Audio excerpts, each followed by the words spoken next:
8-year-old Nika loses everything when a car crash rips her parents away. Alone and grieving, she's sent to Sunny Creek Orphanage, a place that feels more like a punishment than a refuge. There, she meets the cold-eyed matron, Margaret, who demands every child abandon their past. But when Nika refuses to let go of her mother's butterfly necklace, Margaret orders her golden boy, Rigel, to tear it from her hands. In that dark, hollow place, Nika finds one light, a kind-hearted girl named Adeline, who becomes her best friend. Years pass. Now a teenager, Nika is adopted by a gentle couple, Anna and Norman Milligan, still grieving the loss of their own son, Alan. On the way out, a melody catches their ears. Rigel, playing the piano. Something about him reminds them of the boy they lost. And so, Rigel, too, is brought home. But peace doesn't follow. At their new house, Rigel greets Nika with icy silence. When they enter their rooms, we see Rigel keeping a tin box in the cabinet. And when Nika asks him to try to get along, at least until they get adopted formally, he shuts her down with, "Stay away." Nika calls him the Tearsmith and walks away.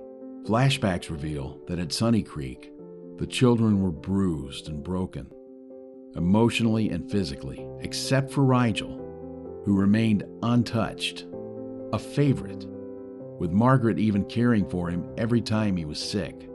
At their new school, as the parents drop them off and they cross the road, Rigel pulls Nika, saving her from a speeding car.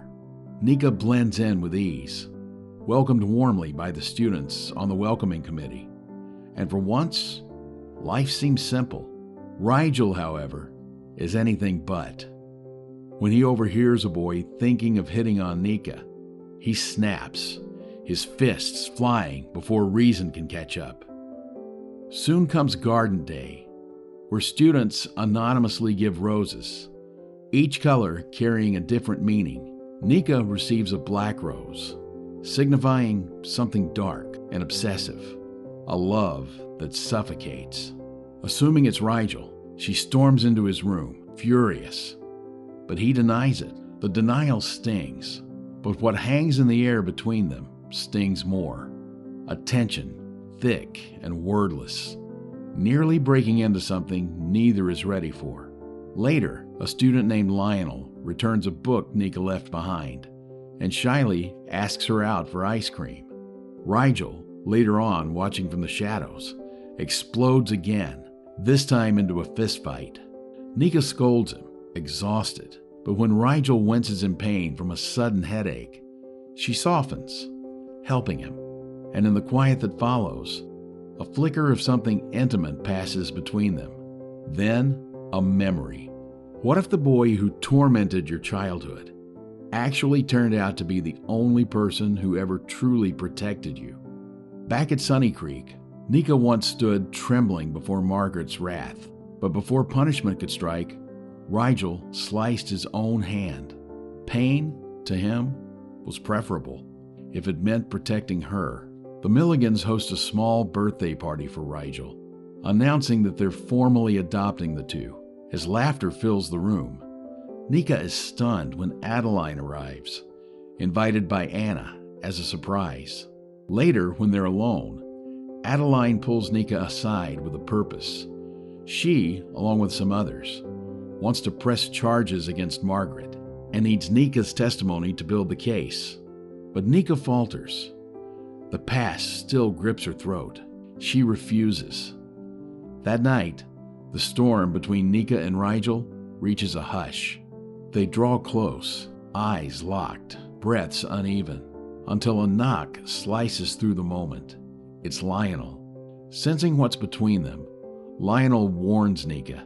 This, whatever she has with Rigel, would never be accepted.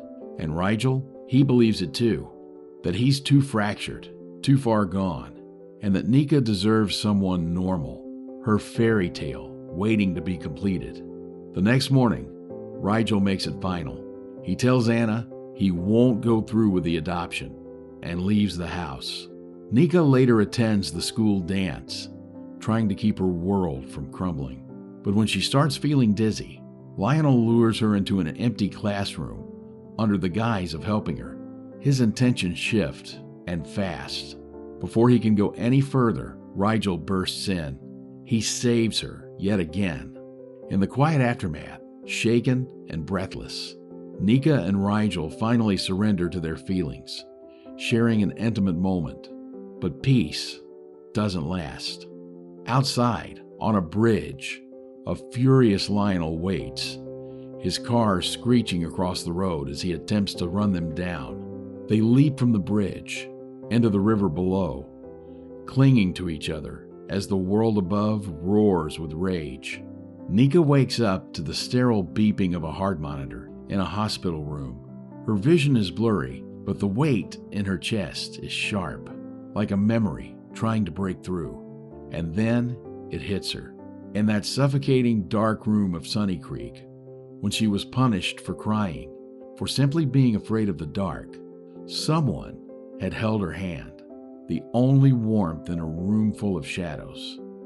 It had been Rigel. He had stayed with her in the dark, even back then. She sits up, heart pounding, asking, no, begging to see him. She also gets the $10 he left for her and finds her mother's necklace inside. The doctors explain that his body's injuries are complicated by the brain neuromas he suffered from since childhood. And as if that weren't enough, because he rejected the Milligans' adoption, legal custody of Rigel has reverted to Margaret. The woman who carved trauma into their bones now holds the right to decide his future. When Nika visits, Margaret greets her not with guilt, but venom, as she blames Nika for Rigel's condition. But Nika isn't the same girl who trembled in Margaret's grip. Something in her shifts, hardens, and for the first time, she doesn't retreat. She fights and agrees to testify. The courtroom is quiet when Nika walks in. Every seat feels like a ghost from Sunny Creek. She begins to speak. At first, her voice trembles. Panic wraps around her like the bells once did.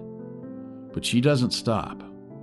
Even through a panic attack, she fights to breathe, fights to speak.